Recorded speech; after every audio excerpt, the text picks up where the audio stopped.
Welcome back to TechnoSage YouTube channel. So Intel 14 Gen has been launched and now we have the third party reviews regarding it, and we already know that Intel had cherry picked this leak slide.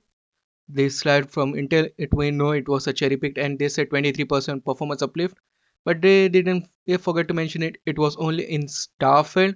But now we have the real benchmarks and it comes from Tom's Hardware, and as you can see the i9 4900K can't even beat Ryzen 7 7800X 3D in gaming benchmark, which is weird because Ryzen 7 7800X 3D cost way less compared to i9 4900K, and it just looks like a stock gap. And in some multi-threaded workloads, Ryzen 9 7950X also beats it in multi-threaded workloads, so it's bad overall. It looks pretty bad, and i9 4900K doesn't lose by few frames, on an average 10 to 20 frames, which is really bad because 7000 is the previous generation. A new generation is set to coming out very soon, and in Geekbench it wins. But yeah, and also regarding the total power drop, which was 253 watts, there is something which we know from Tom's Hardware, like it pulls more wattage compared to every other part. Like as you can see, it pulls at close as 262 watts, and in high performance workload up to 359 watts. So yeah, this looks pretty bad, and we know it's just a stock gap between Arrow Lake, but yeah, overall Meteor Lake is looking pretty bad. 14 Gen is looking pretty bad. Next up, we have some news regarding anti-lag. Like we know in CS2 you are getting banned because if you have enable anti-lag plus, it is getting you banned. And now AMD has issued an adrenaline update where you can disable the feature. They just give you an option to disable it in the BIOS, not in the BIOS but adrenaline software itself, which was not there previously. And they are effectively working with gaming companies to make it stable and stuff. But I don't know, it's weird. A software shouldn't do like this, or maybe it's something wrong with their graphics technology, not with AMD's but game companies.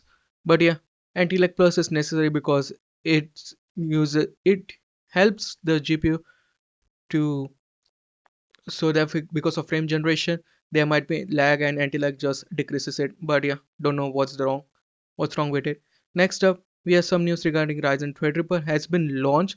Threadripper 7000 Pro as well as non-Pro Zen 4 CPUs has been launched, and yeah, they go as high as 96 cores, and we have the back packaging for both of these HDD processors, and it looks pretty nice. And also we have the two different motherboards configuration which they will come with. And first of all, this black and gray configuration is for Pro series, while that of normal series it will come with orange and red and orange and black, and it looks pretty nice.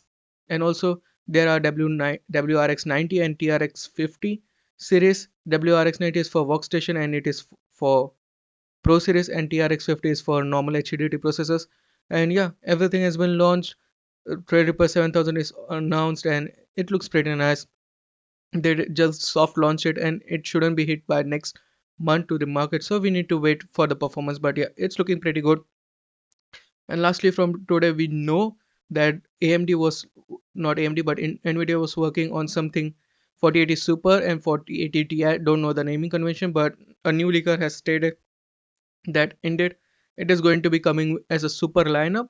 And we know it from the Red Gaming Tech also, it was called 4070 Super. But yeah, now this just confirms it. A new update, Super is back, and it says 4080 Super, 4070 Ti Super, and 4070 Super. Like, okay, 4080 Super and 4070 Super makes sense, but 4070 Ti Super, not according to me. But yeah, it's coming back and date is to be determined as of now. So it might be some weeks off, maybe on the first half during CES. But yeah, this just confirms it that it is coming. Like they are indeed remaking that Super lineup. And if the previous leak is true that 4080 Super will come with the same price point as that of 4080, this looks pretty nice upgrade. But yeah, let's see 4080 Super, 4070 Super, and 4070 Ti Super comes with what configuration. But yeah, that's it from me today. What do you think about the news going on? Sound off your thoughts in the comment section below. Like, share, and subscribe, and I'll meet you in the next one. Peace out.